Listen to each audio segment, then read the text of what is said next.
So, do you watch Fear the Walking Dead at all? Do I watch Fear of the Walking Dead at No, all? just Fear the Walking Dead. So the answer is no, because you didn't get I the name watch. right. I watched The Walking Dead. I've seen plenty of episodes of that, and I enjoy it. I've not seen Fear the Walking Dead. Not personally, it doesn't seem something that I'm too interested in. I really liked uh, the graphic novels, the comics of The Walking Dead.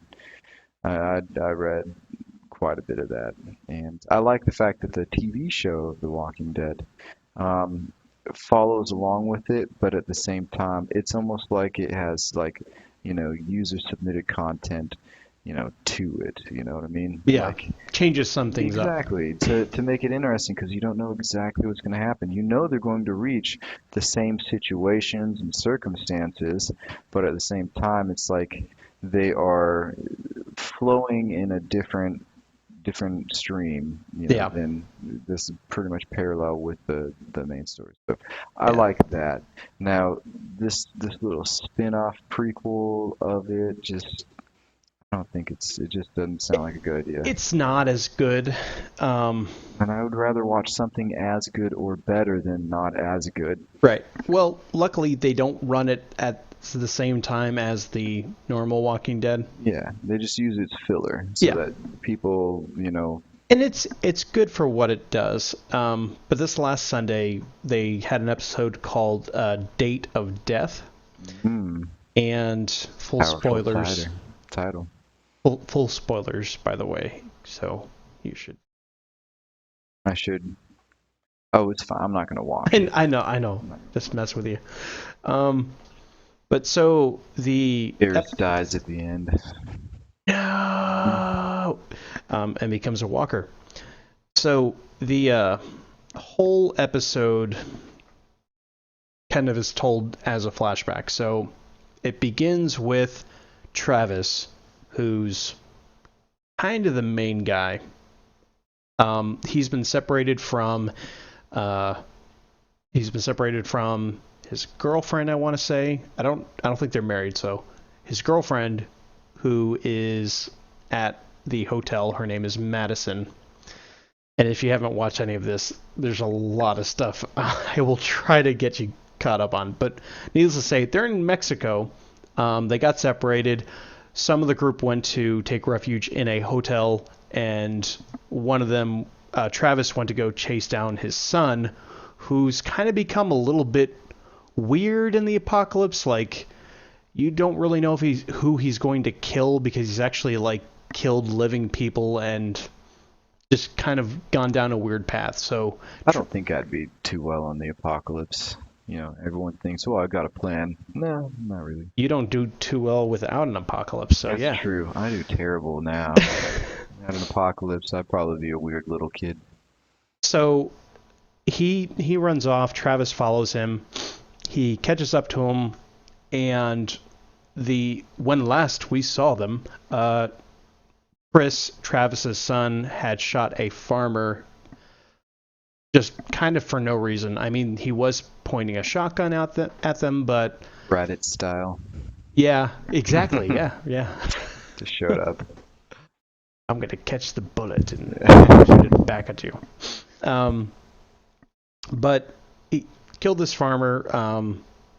There didn't seem to be a need to do that, and so Travis arrives at the hotel without Chris, and you don't know what happened. So he's kind of telling Madison like, and it's weird because they really gear you up for something horrible that's happening. Like I was thinking the whole time because he's saying something like he made me do it. I had no other choice, and it made it like, wow, did he like kill his own son to like stop him from doing something really horrible?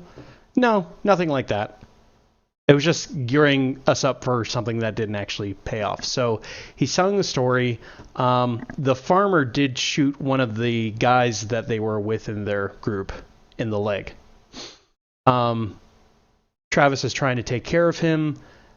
They basically run through all the supplies at the farm within a week, and then they wanted to just move on and start heading back to the U.S. Well, the guy that got shot's not really ready to be moved. He did get shot in the leg, and Yeah. he's still recovering. And basically, they start talking about killing him. And Travis is like, he was shot in the leg. He just needs time before he can start moving again. And Nope. A horse needs to turn to glue.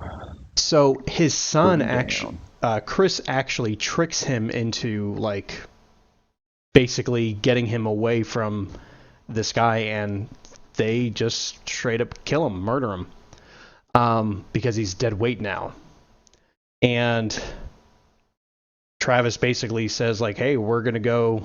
We're not gonna be with these guys anymore." And his son's like, "No, no, Dad, I really belong here. Like this is where I should be for this." And so he basically lets him go, and or can't stop him really, and finds his way to the hotel. Now, the reason why he even found the hotel was because in the previous episode, Madison turned the lights on the hotel, so that's the only place that has electricity for miles around. He sees it, but so does a whole bunch of other people that are like, at the gate saying like, let us in, Yeah. you've got to help us. And they start helping some of those people. And that's about all that happens in the episode. I mean, it takes a while for it to build everything up. But I kind of didn't like him just saying like, he made me do it. Like, he didn't make you do anything. Chris left, wasn't going to go with you. And I don't know. That was kind of misleading. I don't know if they've got it set up so that, at the very end of the episode, you see more people come to the gate, and the guys that Chris was with are at the gate looking for refuge, but there's no Chris to be seen. So now you don't know what happened to him, and that was a bit of a cliffhanger that they left it on. Teenagers just can't make life decisions, man.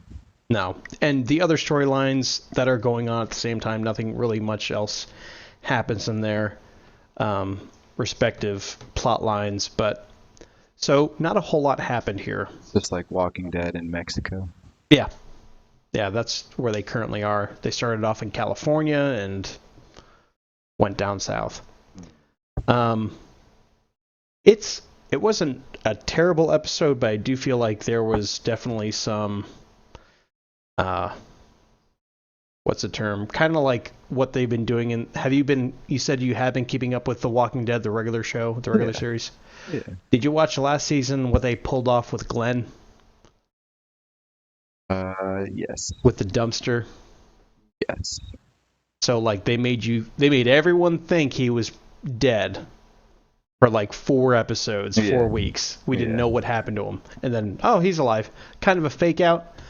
I kind of feel like they've been doing that more and more here with the regular Walking Dead, and they did that in this episode with like him just saying, "I'm sorry, you don't say he made me do it. I had no other choice." You're only talking about that if you like had to kill someone, and just you let him leave with these guys. Okay.